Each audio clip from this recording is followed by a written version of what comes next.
so much easier. And so it's much less painful. It's not heartbreaking. I've seen it done the hard way where people are trying to train somebody and they really, they don't know how to train them because they're not organized enough themselves. They're just like, well, I don't know, I just do it. Like, I don't know, I take time out of my busy schedule to call the gas company 3 times a week for different properties. It's like, no, don't do that. So creating your standard operating procedures, your workflows, like getting organized on all this, and lean into AI to help create this kind of stuff. It is such a no-brainer.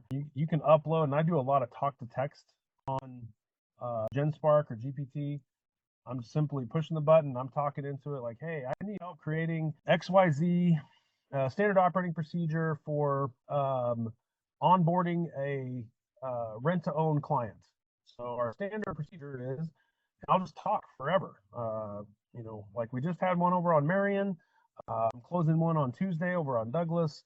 We've got, the tenant is giving us a down payment. We're going to close. And so I just talk through what I'm already going to be doing. And then we'll make a document. Because once it's in writing, it's like good as gold. You make a document, you refine it, put it in your Google Drive, and you pull it out when you're ready to hand that off. I hope that makes sense. I probably talked about that way too much, but that's huge. Much of what I've learned and been talking about is just resources that I've read. I've mentioned the E-Myth already. 4-Hour Work Week. If you've never read that, Tim Ferriss is absolute beast. When I read that like in 2018, and the truth is like you want to build towards that, but like you're not going to implement and only work 4 hours a week. You're going to build towards that, and the whole premise of that is you're building out systems and putting good people in place.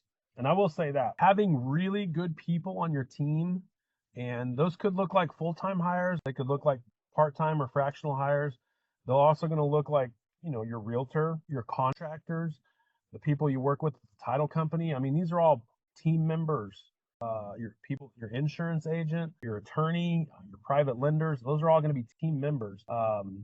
But having, good quality people around you that you're able to communicate with is going to help you work towards, out of this. Real estate can be extremely busy and extremely crazy. It'll help you work towards that 4-hour work week. Another one that I'm really fond of is Who Not How. I didn't cite that one. Work the System's a great one. Who Not How, simply like the title suggests, is finding who can help you solve and achieve the goals in your business, and not necessarily how are you going to do it. You're not going to get more than 24 hours in a day. So the who not how process is amazing. Bigger Pockets always got tons of resources. I checked into this. I'm not super familiar with this Harvard DCE courses, but just getting, if you're not getting the drum I'm beating, is like get super organized, like build out your business, put a framework behind the day-to-day stuff that you're already doing, put a framework behind it, put some documents behind it. You're already doing all this stuff. It needs to get out of your brain and onto some pieces of paper